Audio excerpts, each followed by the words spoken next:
morning, everybody. How are we doing today? It's going to be a long night, right? Hopefully everybody's ready.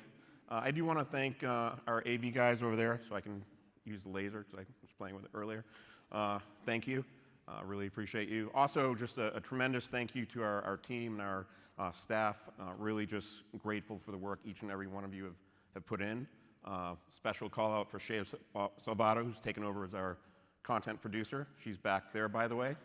Shay, thank you. I was very worried about Shay doing this because she's been around for a really long time, and you know, the age thing and everything else, but I think she's worked it out pretty well. So thank you, Shay. All right, so it's great to see a room like this because it's a room of builders, people shaping what leadership and talent will look like next. We're talking a lot about AI, and as AI handles more and more tactical work, we still have to keep in mind there's some really unique capabilities, skills and competencies that are non-negotiable for tomorrow's leaders. And some of those are, you have to have a level of AI literacy if you want to be a leader now. You just have to. You have to know how to augment decision-making. It's what Kimberly Williams is saying. How can you get employees to use AI every single day? That's a great example. It's a great way to work with AI as a digital teammate almost. Wellness, mindfulness. Those are like core competencies for, as we're going, resilience, another core competency, right? And then using AI to create time for people-focused leadership. Leaders showing up for teams by showing up for themselves. I got that from Todd Harrison, I believe, on one of our prep calls. Thank you, Todd. These are all things we have to really consider. So at Brandon Hall Group, as many of you know, we spend a lot of time studying what's changing inside organizations of all sizes. And in our HR Outlook research book that we wrote, that all of you should have digitally or in person at least, or hard copy, we've landed on a theme for 2026 that we're going to use the whole year. And this is really, the theme is the year of progression. So for years, the ways we used to do things is kind of, and we talked about this on Monday, assumed you could sequence change, right? You implement the technology, then you train or upskill your people, then you talk and modernize your leadership, and then you work on culture. But that's not happening anymore. That's because today everything is moving all at once, really fast, really rapidly, and the organizations that win are the ones that can make continuous compounding advancement as their default business operating system. That's progression. So it raises the standard for us as leaders. We're asking leaders to lead across 5 generations, right? Navigate all this AI augmented stuff, these decisions, but we have to keep one thing in mind. That's human judgment and building resilience at a fast-paced environment. And we have to be careful we're not burning people out faster than how we're developing them. It's really key. And here's a question underneath all of it. And it worries me, right, as we develop the next generation of leaders, hopefully. What if our best future leaders are looking at us today in leadership and saying, no thanks. That's happening. So I think we have to really keep that in mind. And it's not a small issue, it's really a pipeline issue. So today we're going to talk about leadership development as a business strategy, not just a learning initiative. I think it's really important to differentiate the two. And the executives today aren't just theorizing about this, they're actually building this in real time. So I'd love to get into it. Please join me in welcoming our incredible panel. All right, let's start with some introductions. Jeffka, you want to go first? Yeah, I lead sales and partner training at Hewlett-Packard. Good morning, everyone. I'm Rhonda Baisley-Moore, Chief Talent and Culture Officer at Aptiv. Good morning, everyone. My name is Todd Harrison. I have the pleasure of working at GE Healthcare as the VP of our Global Leadership Development Academies. Thank you. Hello, everyone. It's great to be here, particularly because I can feel like 9 a.m., the gala energy. So keep that energy all day until midnight. My name is Carla. I'm in a beautiful shift from learn and development to talent at Pfizer. Thank you, Carla. Todd, we're going to begin with you today. You mentioned something in our prep call, I don't know, a few weeks ago, and you mentioned that Gen Z might be looking at current leaders and saying, I'm not signing up for that, just what I was kind of talking about a few minutes ago. You've been really a strong advocate of building resilience, wellness into leadership development. What are you seeing at GE Healthcare? Yeah, Mike, I think what we saw are the impact of the lack of one impacting the other. And what I mean by that is we started as many of you do, seeing a lot of burnout, a lot of senior leaders, people in leadership positions, not being able to take care of themselves. You know, they were burning out. We were losing people because they thought, I'm going to go somewhere else and it's got to be better. We all know that it's not better. It's just the world we live in. So we knew we needed to focus on our leadership's wellness, mindfulness, resilience, to give them mechanisms and tools to get through their daily life. But the unexpected, unintended insight that we had is that our pipeline at the emerging leader level was starting to dry up. We do nominations and go through a talent review process to try to find people who aspire, have the ability, and have the engagement to move into higher levels. We found engagement, we found ability, but the number who aspired, raised and said, yes, I want to take on future leadership roles, started to diminish. So I did a little research, and I brought this because I wanted to share what was found in the research from different companies around what's causing this phenomenon. So Deloitte did a global Gen Z survey and young millennials, and they said across recent global surveys involving tens of thousands of respondents, so a large sample size, Deloitte consistently finds that only a small minority of Gen Z respondents cite reaching senior leadership as a primary career goal. Instead, they prioritize work-life balance, learning, purpose, and well-being. I think a lot of us probably see that in our younger generation, but understanding the down-the-road implications of that's our future leadership pool was a wake-up call for us. Korn Ferry, an executive search firm, said that a large share of younger professionals prefer to remain individual contributors rather than moving inside middle management, citing stress, administrative burden, and limited upside deterrence. They're basically looking at us in senior leadership and saying, nope, don't want to go there. You guys look very unhappy. I'm going to stay where I am, right? And that's kind of a wow, yeah, they're seeing things in our behavior. And then the last was a recruitment workforce survey. Recruitment, such as Robert Walters, have reported that over half, 50% of Gen Z professionals actively avoid traditional management roles, perceiving them as high-pressure positions with insufficient autonomy or reward. So that was a wake-up call for GE Healthcare. That's exactly what we were seeing, not only the burnout factor, the stress, the things that the Gen Zs and millennials were seeing in our upper leadership is exactly what was causing them not to want to move into those roles. So we had a kind of a two-prong issue that we needed to deal with. So I won't say we're getting there fast, but we're making inroads. So with the more senior leaders, we've done a very strong push in our academies around embedding mindfulness, wellness, and resilience aspects to the content. Every single session we deliver in our leadership academies begins with a 10-minute mindfulness exercise. We found really positive byproducts is when they come rushing in, you know they've got 1,000 things on their desk that they're worried about.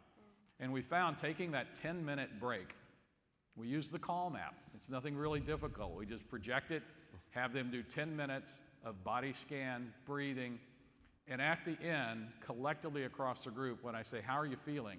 Oh, amazing. I said, we want you to be here in the room for the purpose of why we're here. That is to separate you from all that's going to be there when you get back and be here now, be present. And that's been really positive. And we continually do that, and then we provide them with resources back on the job because many ask, hey, can I have this to take back to my team? And they're starting to see it propagate within their teams. Now, on the younger generations, that's trying to solve for the behavior at the older, but the younger generations, we're starting to bring in AI into their workforce and say, hey, you need to reverse mentor some of these leaders and show them how the AI-human integration can help relieve some of that stress and pressure. And you are already digital natives. Pick it up, use it, and demonstrate behaviors that show how it can be done informally as leaders. And we've taken a decided move into everybody at GE Healthcare as a leader, whether you have the formal title or position, and we want you to act that way. And we're finding the younger generations are stepping up and influencing in the right way and trying to show, and we hope by doing that, eventually they'll say, okay, they may do it that way, but I can do it a different way. That's fantastic. It doesn't happen overnight, though, does it? No, Unfortunately. you're right. Kala, do you want to build upon that? Yes. Oh, you want? Yeah. So the reality, and I think we already talked about it all week, but particularly this morning, is we do have 5 generations working side to side, and I want to ground us in reality. Just look around the room, like literally look around the room. How many generations are here? All of them. All of them, and all of them, as well say by Todd, they come with these different definitions of leadership, what contribution means, what success means, but particularly what is their purpose, as we all did when I came on Monday with a very different definition of talent, leadership, and growth. So having these forums really allow us to, one, go back and say, this is what our leaders are facing. And the more we have connected, right, the more we have found that grounding that tell us that we all want to grow leaders. Thank you. Rhonda, what do you think? Yeah, I think it's an interesting point, and as you were sharing, I thought about what I know, right, and what I've lived. And so I was thinking about the research findings that you cited, and I thought also, Dr. Marr, about the panel you led yesterday, when leaders were sharing kind of what they would have told their younger selves and kind of what were some of their challenges. And a lot of what you cited for Gen Z is exactly what I felt, right, when I was 20, right, or 25. And so I think one of the things we can do is not other or they, kind of people who are in other generations, but really embrace our human experience and empathy and remember what it felt like to be. And I'm living that out. I have a daughter who is 15 years old, and she knows so much. At least she thinks she does. But the reality is she really does know so much, and if she doesn't know it, she can find out in seconds, right? Mm-hmm.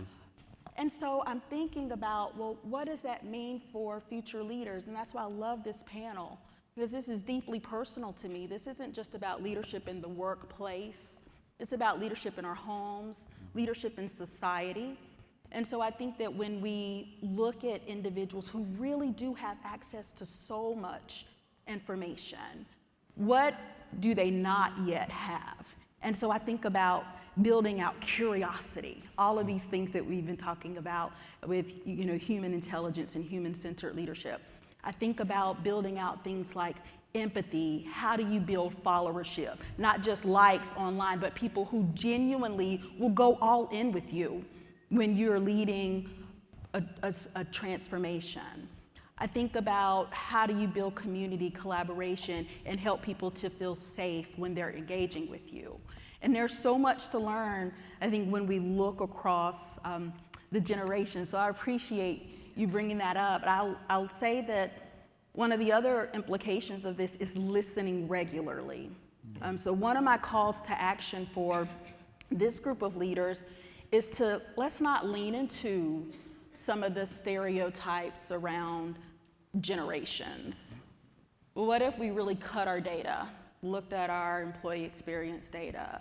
What if we really held focus groups with people who are in our early career talent programs and learned what was really important to them and let that drive what we're developing, what we're designing?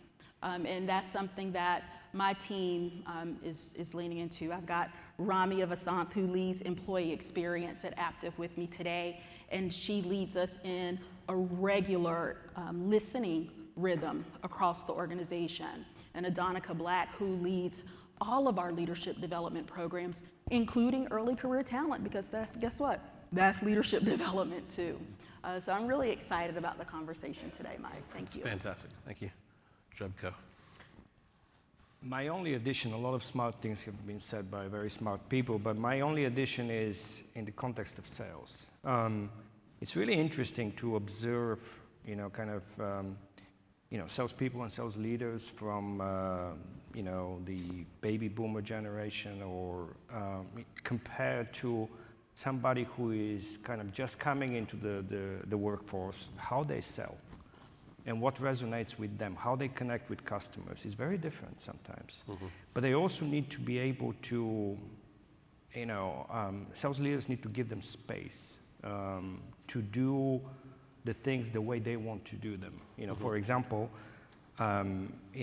somebody just coming in, a young person, doesn't resonate with them to go on a golf course necessarily, right? Or to do a big corporate lunch. They're a lot more nimble, they would just want to do a quick Zoom call or Teams call and, kind of get on with it, right? Yeah. So different styles, but we need to help them to understand the expectations of different generations of customers. So it kind of goes both ways. Yeah, no, I think so. It's really, especially with the younger generations, you're right, they will jump on something, but they forget sometimes that step of relationship building, which is really key, whether you're in sales or business. Of doing things, yeah. Right, and being a sales leader, that's a very challenging role, as we all know, certainly. Jeffka, what about, how can you use AI to help leaders, even like some of the younger folks in your organization, to help repurpose their time so that they have space to focus more on their teams? Yeah, everybody talks a lot about AI. For me, an effective use of AI is when we actually don't track who is using what, but we kind of make it so seamless for the people in the flow of work that they use the tooling that is available for them because it makes their actual job much easier. For example, a salesperson, when they create an account plan, an AI populates, half of their account plan, for example, right? There is so much AI can take off the plate of a salesperson. There's so much chaff, as I said, right? Yes. That can be, taken away, and that's really, for me, that's where AI really helps. And smart sales leaders would use AI to protect sales time. That's what we are trying to work with our sales leaders. How do you use AI to protect sales time, to shield your sales force? Because there's so much admin that you have to do, and that's the stuff that AI can take away. And in my opinion, good sales leaders use AI in a seamless way. Not you have to do this, you have to use Copilot, or you have to. No, just do it in a way so that the tooling works very kind of seamlessly with the flow of work, with the way people work. Do you track how often they use it, or just? I mean, there are corporate metrics, of course, but we're trying not to say, okay, mandated use of certain tooling, right? But are you delivering the outcomes? Are you increasing your pipeline? Are you increasing your win rate? Instead of, are you using this tool? So what? If you use the tool but nothing changes, there's no point. Right? Do you feel that they're still at a level of experimentation, or do you give them specific, prompts and ways to leverage it to create different plans and prospect plans? We're still, I think everybody's kind of in the process of experimenting a little bit, but the way we're thinking about it is, AI integrated with the CRM, right? AI integrated with the pricing process, so that it takes away some of this kind of back office tasks for the sales force. Interesting. Rhonda. So is it just me, or have other people seen like years of their lives like flash before their eyes when you see how quickly some of the tools that are available can do things you used to spend hours, days, weeks doing? I have. I'm convinced, right, that if I'd had some of these tools, how much my career could have been accelerated. I grew up in consulting. And I can remember one of my first kind of formational development experiences. My first consulting firm was Accenture, or it was Anderson Consulting back then. And they would bus all of the new analysts off to St. Charles, a facility outside of Chicago. And we would spend hours upon hours in analyst training. and we would learn how to build the perfect slide deck. We would look at data and try to figure, I mean perfect, like the numbers have to be in the footer this way, and you know, all of the headers on the slides have to be just so, and we would spend hours upon hours looking at data and trying to determine insights and doing research and all of these things. And now we have those types of insights and tools that can do those things for us so quickly, so quickly. And so now, and I just read PwC have decreased the number of sites that they are bringing early career talent into, where they had over 70 sites, and now they have just over a dozen, I think. And the reason is they don't need them, right, everywhere doing all the things, but they need them in community. Yeah. They need them learning how to be collaborative, standing up, delivering, problem solving, building relationships, right? Learning how to collaborate, things that maybe a lot of the talent that are coming into the workforce now missed in some of their kind of formative or developmental years because of COVID and otherwise. And so I can't help but think that AI really is an accelerator to help us build those relational skills. And I'm really excited about that. An example, I have in my learning organization, we have several kind of new or early career talent, and we were doing a curriculum exercise where we identified all of the job families in the organization. We wanted to build out curated curriculum. And you know, the competencies that this would have, you know, that we wanted to build. And this is a project that, you know, I would have loathed back in the day, right? Like doing all of the research and going through all of the content and building all of the content. And, you know, I have a meeting with this team and we're talking about it. And within a day, they turn around this meta-analysis for me, right? And they're telling me, like, Rhonda, we did a scan of all of the research, and here are the 5 key future-ready skills for this particular job family, with all of the information cited around the, you know, where, you know, these skills are cited. And I'm like, oh my goodness, this is like weeks of consultative work that they've been able to develop so quickly, and now I'm like, great, I'd like for you to lead this meeting, right, and have this conversation and present these findings, and so I can redeploy their time and build up skills that maybe they wouldn't have built at this level of their career. Thank you. Todd.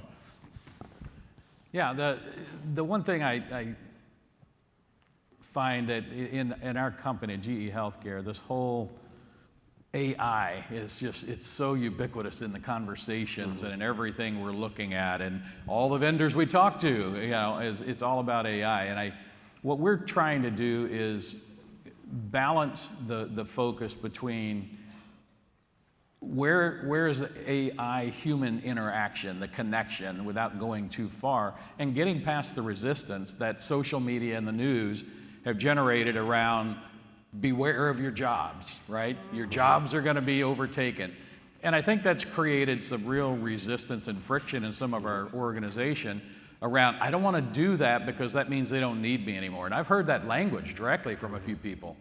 So what we're spending time trying to do is give them time to practice where can we gain those efficiencies in a psychologically safe environment where, as one example, we have them take a Hogan assessment or, you know, an EQ assessment. I say, let's just drop your results into AI. See what it tells you before you talk to your coach. And come back, oh, wow, okay, I can see where that's really helpful. Okay, now go ask it what it thinks you should focus on for development, to build your development plan. So we're doing the kind of low-hanging fruit approach to get them comfortable with using the tool, working in small groups to see how powerful it is when you combine it with their needs and the human interaction, but it also, I think, gets past the friction of, and our main goal, especially in our leader development efforts, is how can we get them comfortable enough that when they leave here, that challenge we all face of transfer of learning back on the job, it becomes the bridge and the tool that now they're comfortable, they're less resistant, and they see how it makes their life easier which then translates into more happiness on the job. I don't have to do 3 days focusing on an in-depth analysis. I can do it and then spend my time really refining it and validating it and looking good or making my boss look good, right? And how it's an efficiency play in their work. You don't have to burn yourself out. What took you 60 hours to do, you can now do in 20 and use that for other things in the organization. So being able to apply it in different ways, but we get rid of the friction and fear, and then making sure that we're having it as a tool that they can take back to the job and apply in different ways. Yeah, no, thank you. Kala. Yeah, so I had a chance to talk to some of you yesterday, but as you guys know, what we did is we are not connecting AI with your generation or your role. We're connecting AI with our purpose, which is with AI, we believe that we can get faster and better breakthroughs for our patients. So that way it connects directly to the heart of the company. What you will hear later today, so I don't want to give you a lot of details, Mandy, who leads all the leadership programs, we have embedded AI training, without calling it AI training, in every single leadership program. From early career talent, rotationals, to the most senior people in the company, to people managers. And the good thing is, we don't tell them, welcome to the room, you're going to learn AI. We talk about AI at the end of that. And they're like, oh, wow, Carla, this was AI? I thought it was leadership. I thought you were, yes. So what we teach is very simple, but again, don't miss Mandy's session. What time is that session, Mike, 2 p.m.? What time is that session? The next one, the next session, what time? It's around 2, 2:30. Okay, don't miss it. But what we teach our leaders is 3 very fundamental but powerful behaviors. The first one is be curious. Explore and discover AI and your relationship with AI. What is AI doing for you? How is AI helping your team? How is AI helping your purpose? The second one is be responsible. Every time you use AI, you are at risk. Your team is at risk, and the company is at risk. And then finally, and my favorite one, be intentional. Do not try to live with AI next to you all day. Try to be intentional and decide where AI will matter the most. So I won't give you more, but we do that double click, and it has been a powerful conversation to have with different leaders. Yeah, thank you. You know, the one thing I've noticed about the conference this year is we're talking more than ever about human connection, even though every single session has something to do with AI, and that hasn't happened. I know 5, 6 years ago I had a session here about, you know, we need to dehumanize humans, right? And, you know, for a while I think we actually did, and I think now it's coming full circle. I'm just really excited with all the conversations I've heard up here today, and also just from speaking to many of you this week, it really is about human connection and getting together. If AI was really taking over humans, nobody would be here. Like, it's so important. You know, so many of you have come from 20, 25 different countries, flying from up north, probably not a bad punishment necessarily, flying down, so thank you for that, but it's just one of those things I'm noticing, so thank you again. This piece around human connection is a really good one, and I think that if we can put AI and technology in context, in thinking about where it fits in our flow of work, and one example of how we did that recently was when we rolled out performance management. And you know how you're going through the rhythm throughout the year and helping people with the process of setting goals, and then at mid-year thinking about development plans, and then actually getting ready to evaluate and provide that feedback and performance. And so instead of having that be a session where we just kind of take you through how to do it in the system or giving you the feedback model, we talk to people and show them, demonstrated what it might look like to use Copilot to help you draft your performance review, and how it could help you save time. And if you can save time drafting it, a few things. One, you could build confidence in kind of the key messages you want it to convey. And you could almost use that interaction of writing it as like a coaching or prep session, right, as you're kind of going through it. But 2, you could save time and then really focus on the more important part of that process, right, which was connecting with your team member and sharing the feedback with them. And so it's been really neat to see how some of these tools really can enable humanity and connection in deeper ways than before. Yeah, I think it's important. I also think we're becoming a little bit more tolerant in the workplace, which I think is really great. Like I know I say something stupid probably at least once a day. Luckily, my staff forgives me often. But I do think we're finally getting back to the point where we should have been, years ago, which is that human connection, psychological safety that I know Dr. Mara was speaking about yesterday. So I think that's pretty important. Thank you. Kala, at Pfizer, how have you been thinking about building leadership capabilities, though, that work across all these generational divides and personalities, and what do you think is working versus perhaps what's not yet? So it's a fascinating question, and I feel like we need to have another panel, right, just to workshop that. But what we have seen and what we have learned is not working is when you start creating these toolkits that are like for each generation. So if you are a boomer, go do this. If you are this, go do this. Or giving this to leaders and saying, if you get a Gen Z, this is how they expect you to behave. So the more you do each of them, the less it works.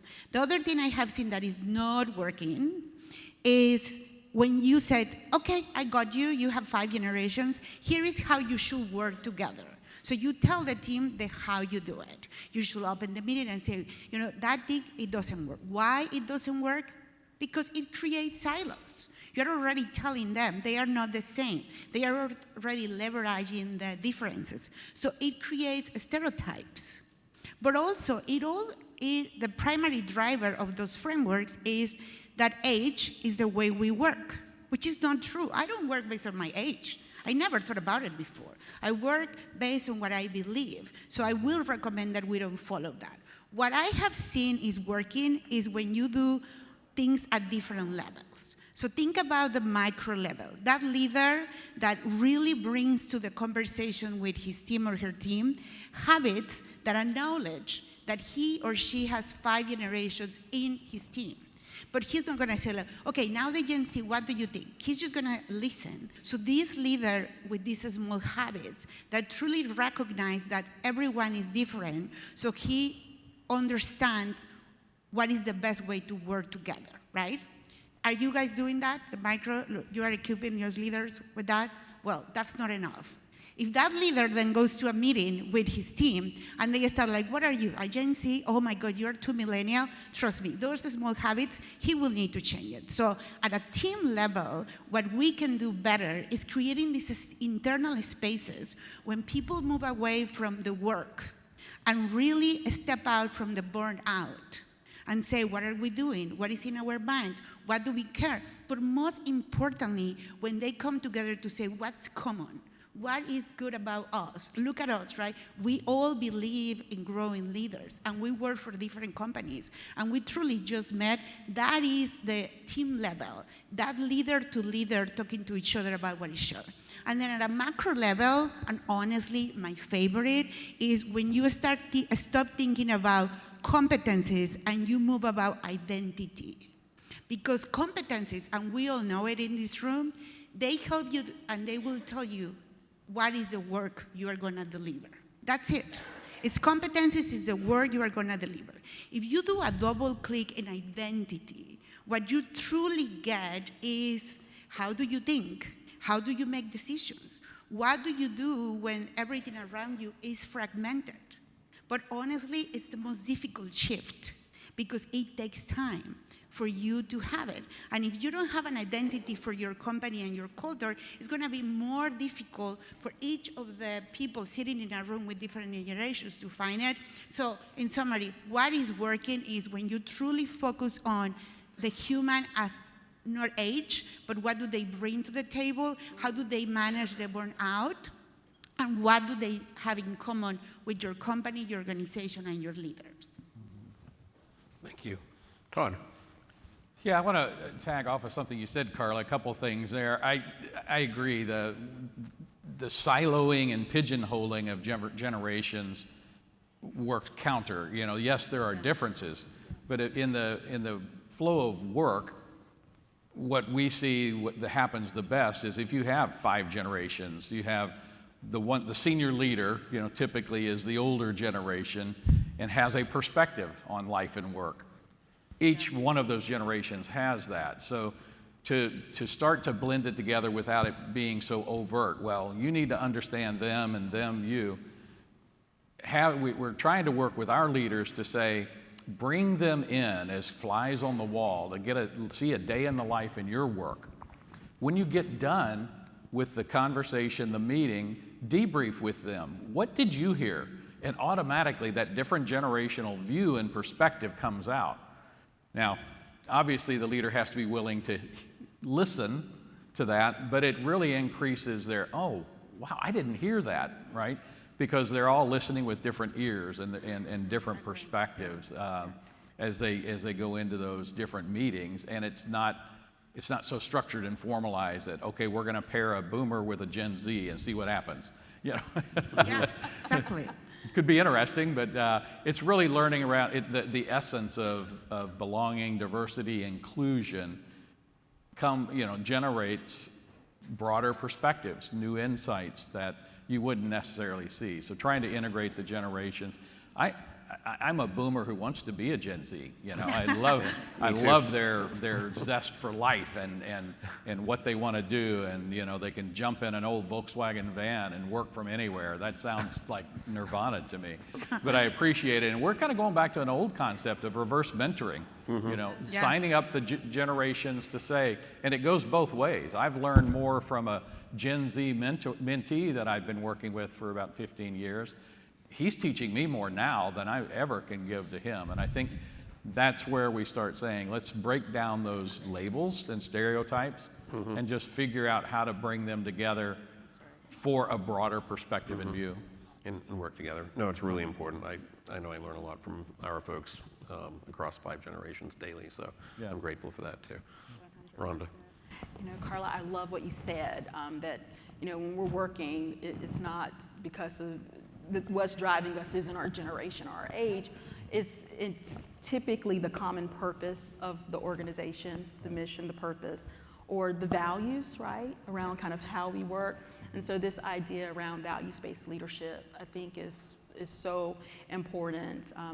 We're now kind of rediscovering our company's identity as we are going through a pretty significant transformation.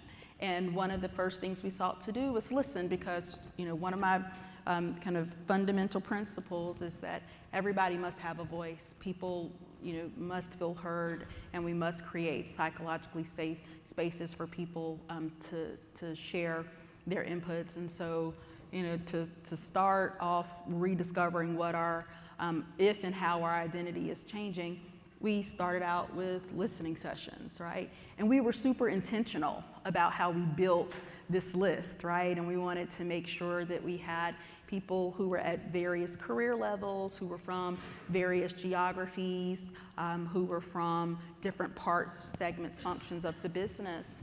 And the findings and what we heard was spectacular, right? And so we're excited because now we can kind of consolidate all of that and really know that we had a good cross-section of people that we've heard from. So this idea of uniting people around shared purpose and thinking more inclusively about who we invite into critical conversations like what is the future of our company and what do we believe should our identity change, how? There may have been a time when that conversation would not have been open to people who, just started with the company or who were, early career talent or who were in other groups. And so I think that commitment toward inclusive practices as we lead is so important. It is. Jeffco, what's been your experience at HPE? I just want to talk about one specific aspect of this, and that is how do we help leaders, in my case sales leaders, to account for different learning styles, because different generations come with different learning styles. Yes, And what brought it very starkly for me was we were running a session and we were introducing a new mobile learning app. And this friend of mine from the Netherlands, actually, he said to me, hey, why do I need to, go into a mobile app? We have big screens at HP. We manufacture big monitors. And I said to him, Victor, you don't need to, right? If you want to, if you prefer to learn, on a desktop, looking at a big monitor, do it, right?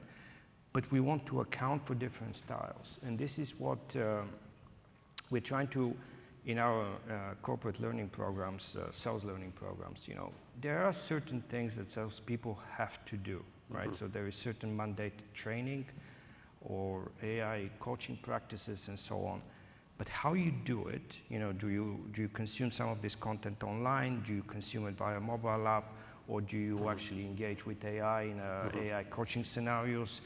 We account for that flexibility and they receive the same credit. So I think that having that mindset as leaders that, people have different learning styles. They have, in a way, learning traumas. You've gone through college and maybe, you flunked something because you didn't do very well in a specific environment. You had an oral exam.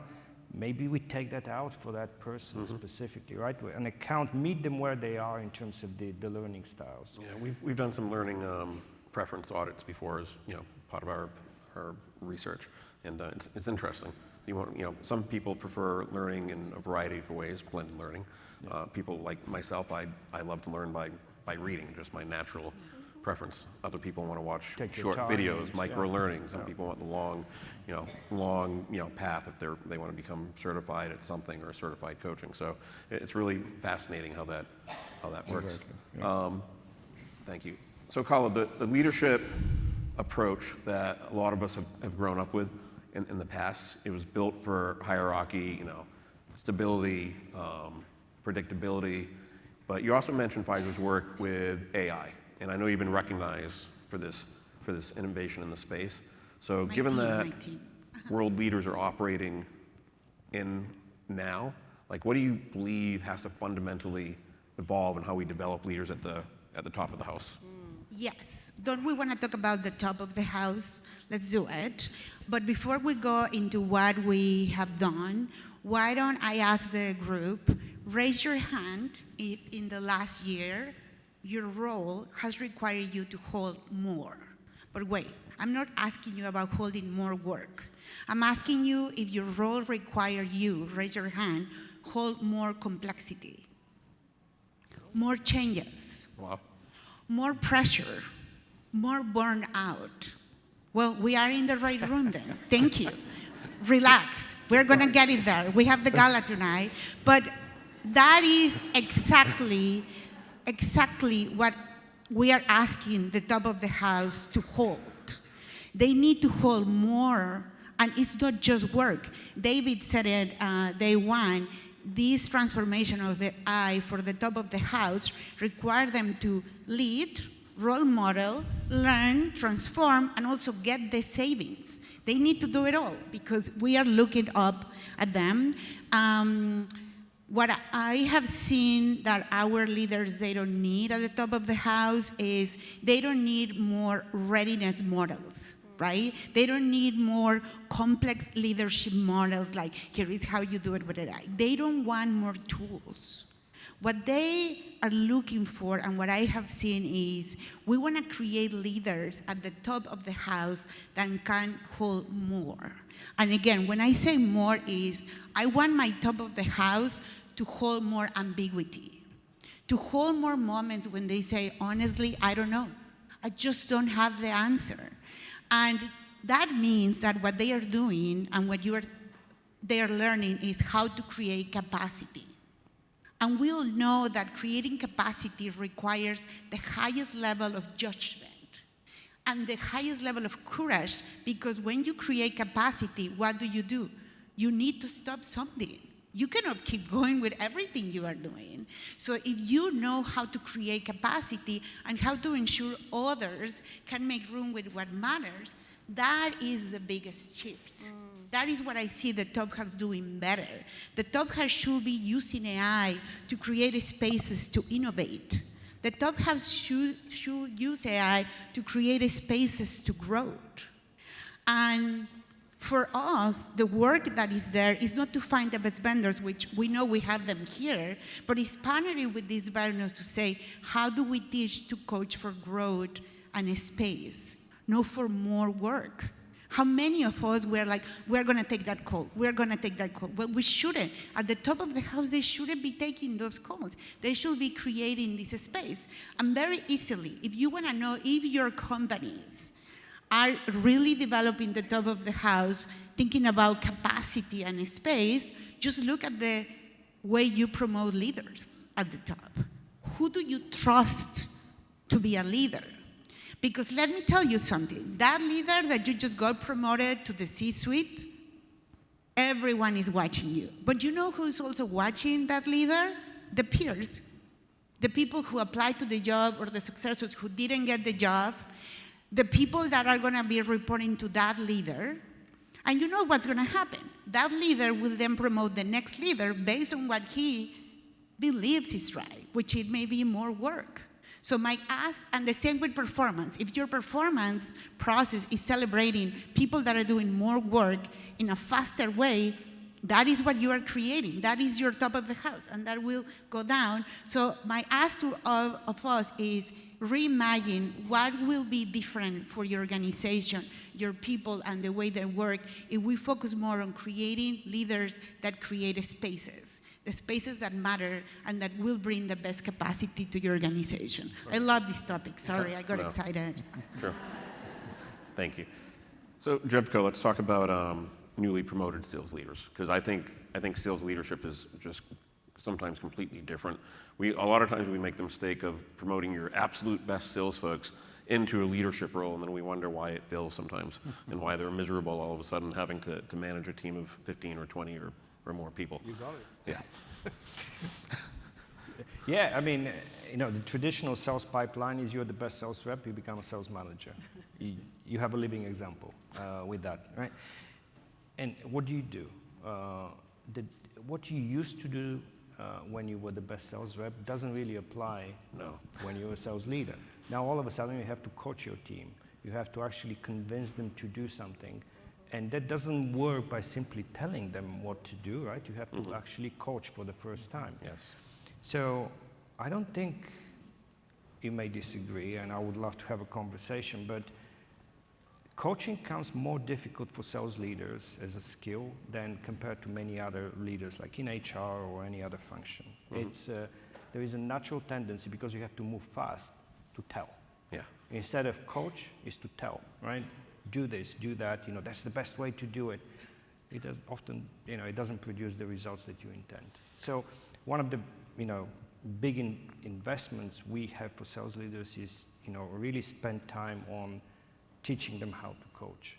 And where AI starts to play in this is we have, now AI-assisted coaching. So the reps can, or the individual contributors can engage in different AI-based coaching scenarios, and the managers can see that, and they can augment that instead of just doing and sometimes people find it kind of, the words they use to describe this to me is safe.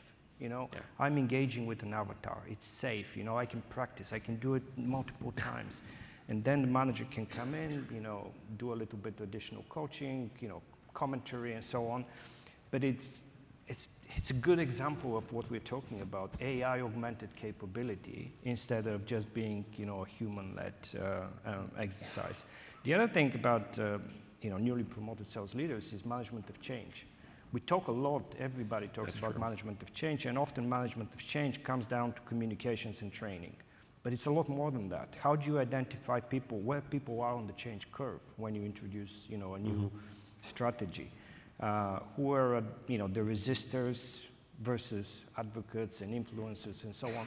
But sometimes we forget that we can learn a lot from the people who are the resistors. Probably the best lessons can be learned from them because, by defending something that is, the current model or the past model, they may have an excellent point in why that is best and, how do we take it over. The passengers, we need to articulate for them, what's in it for me. Yeah. We often forget that. So, you know, that kind of skills in sales leadership is embedded in our sales programs. No, thank you for that. I have one more question for Rhonda, and then we're going to open it up to audience questions. Yeah, I do think maybe next year we have just one 8-hour panel every single day. Make things easier to plan, right? Maybe one bathroom break. So Rhonda, one question. Do you want question 1 or question 2? I'll combine them. Okay, let's do it. There you go. Combine both and. Isn't that always the best answer? Well, I'll let you So, ask the well, question maybe- and answer. Maybe and it's the theme of the past few days and today, and this is what I have written down in big letters over across some of my notes from the session, is humanity, not hierarchy. And I really believe that if we're going to get leadership development right, and we are, right? We are excellence award winners. We are people who have careers that have spanned decades, and we know how to do this better than the folks back at home, right? They think they know, but we know, right? Or at least we commit ourselves to always learning it, right? And so I believe that one of the things we must commit to is this idea of reimagining leadership development and ensuring that it is inclusive. And it's not just about who have we always thought about as high potential leaders, but how do we open our eyes and see people in new ways, because knowledge is no longer the differentiator, right? The smartest person in the room is not the best leader in the room, right? We're all smart. You pull out your phone and ask the question and we all can get the answer. But we all don't have the wisdom. We all don't have the curiosity. We all don't have the empathy yet. And so I believe that if we lean into those human first skills and we start to think about potential, and so to your point also, Carla, around how do you just, develop people who are seen as senior in the organization, is making those skills prominent and the most important, and really celebrating when we see that being done well, maybe more so than the technical knowledge that we've seen before celebrated. And I just, that's what I'll take away with me from these past few days. This is about humanity, not hierarchy. Very well said. Thank you. All right, can we open it up to audience questions? Oh, I see a couple. Thank you. All right, great. Thank you. Hi, I'm Erica Harris-Williams with Piercing Strategies. And my question really goes to the comment that you said, Rhonda, about your early career experience, which I'm sure many of us share, where you did a lot of things in the beginning, right, that were kind of that grunt work, but that was part of your development. And so a few of my clients, we've been having a conversation about how do you redesign the early career experience now that AI is doing a lot of those tasks, right, that are easily automated. Yeah, Erica, thank you for the question. I wonder, what if we thought about those skills that we always thought were senior leader skills are really the skills we need for people at the early career? Storytelling, relationship building, building followership, helping people grow trust or develop trust, building influence, right? All of those things that we spend time on in, those, very senior leaders. I would argue that those are the skills that we need people to be able to practice. And by the way, they had the bandwidth. Maybe before, building relationships and trust wasn't as important when you were scrolling away on the analyst report, right? But now that you can do that quickly, it's the opportunity now becomes about executive presence and presenting it and building the confidence and courage to do it. So I would say that, one, help people understand, like, the AI and kind of doing the things, that's table stakes, right? We heard that from the speaker before. Everybody should be doing it, right? But what we need are people who are able to partner and really put the humanity into, and bring the humanity at the intersection of the knowledge that we now have. Is that helpful, Erica? Great, thank you. Thank you, Erica. All right, this gentleman over here. You've talked a lot about those people coming into the organization. I'm curious about the other end of the spectrum. Those people are getting ready to retire. who are leaving, and they got a lot of institutional value, they got cultural value.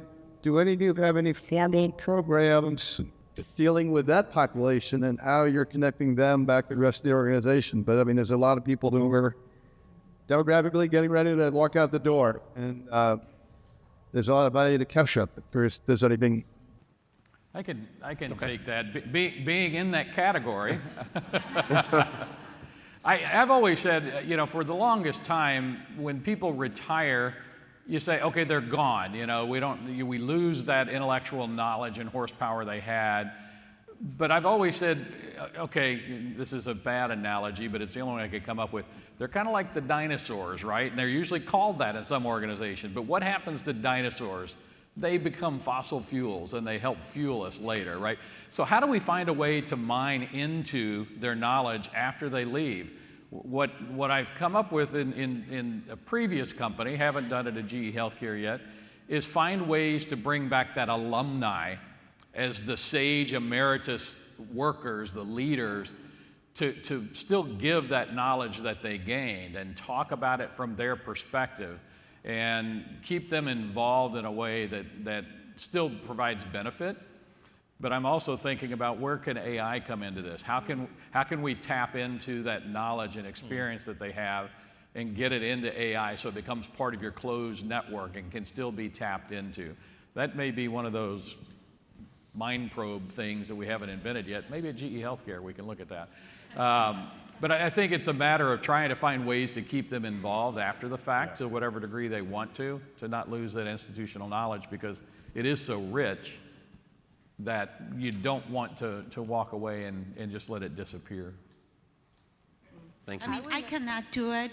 I just want to add a practice that I'm very proud of, carrying, which is, as you guys may know, Pfizer has been here for us for more than 100 years. So when we think about people retiring, we talk about their legacy. Mm-hmm. And we celebrate that, and we also ask them to decide where do they want their legacy to live at Pfizer. Do you want to be part of a leadership program? Do you want to be part of a new products? We do a lot of cross-functional projects, but legacy matters to Pfizer because the history has made us who we are. So it matters the people who is bringing us that legacy. So I'm proud of that practice because it really elevates who they are and, again, their identity. One of the things I think that's so important for all leaders is this idea of leading through uncertainty. But here's what I learned, that uncertainty is a bit more certain the more you've seen, right? I can remember earlier this year, a lot of scurry around kind of what would we do around tariffs. And then it seemed like that was right on the heels of the semiconductor crisis and kind of the shortage there.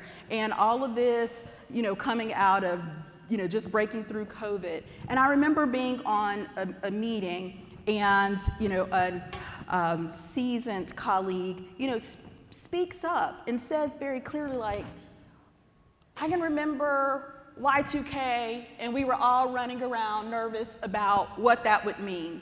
And we got through it.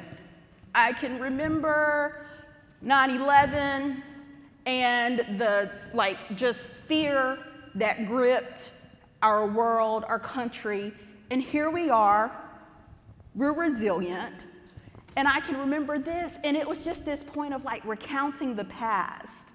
And that is something that I believe that our colleagues who were leaving the workplace can bequeath to us. Right, what it looks like to recount the past and to remember what resilience is and what we have survived as a community of people, as an organization, as humanity.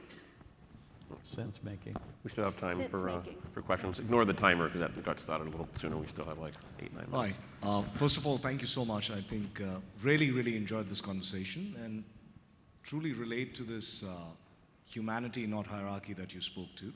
And I think there's been a common thread of reimagining, right? Whether it's about creating safe spaces or really looking at doing things differently. My question really is, I'm curious to understand what you feel about how that might be done. In the sense that what I'm sensing, and as somebody who believes in the inside out kind of a thing that all of you are kind of leaning on, that something's got to shift, right? If you got to help people, help leaders become better humans, if you got to help leaders move away from learning skills and competencies and learning how to create spaces, if you got to help leaders to lead with ambiguity and be okay with it, be okay not knowing the answers, and if you got to do all of that, we can't still be using the methods that we've been using, is my view. I'm curious to hear your views, and what I mean by methods is that it's not just traditional learning. I mean, I love what you said, Todd, about that 10 minutes mindfulness and just kind of getting them centered before they begin. And that's kind of what I'm leaning on, that what have you folks tried and what's worked for you? Because I do feel that getting people onto a technology platform or a traditional skills-based training program is not going to solve for what we're trying to do here. Even the methods have got to change. So what are your views on that? So I'll go. One of the things that our CEO does, and I just love it, he has a regular, about a monthly cadence. It's called Conversations with Kevin. And he's really intentional about pulling together maybe no more than a dozen people and having conversations with these individuals to kind of keep a pulse on the organization and to really kind of hear the heartbeat of people, and to also share his. People walk away from that conversation often saying like, that's a wow, that was a wow moment for me. And so that, I believe, is a really core development exercise, both for our CEO as well as for people who kind of get to sit in that moment with him, you know, for an hour. And what I see, the things that I see happening there is storytelling, being vulnerable, sharing about times that were uncertain, and lessons learned, and creating what many of us call psychologically safe spaces. So I think that we lean into that, like how do we create psychologically safe spaces in learning experiences, as well as in our day-to-day interactions as leaders. Great, thank you. I would mention one thing. Yes. To your question, we all talk about speed, a lot about speed, but speed often turns into micromanagement, and this is what we need to avoid, right? Delivering with speed, one of my leaders says, ask for forgiveness, you know, after, right? But get it done. But you get your teams so much under pressure to deliver, and, you know, we need to make sure there is a balance there, you know. You let them own the outcome, but not necessarily every step, you know, every step of the way. So I think that's what we're trying to kind of embed in our in our training programs for leaders. Avoid micromanagement. Yes, lead with speed, but avoid micromanagement. Give people space. Great, thank you. I'm being told we are past our time, actually. So thank you, everybody. Really appreciate it. Thank you. Thank you. Thank you.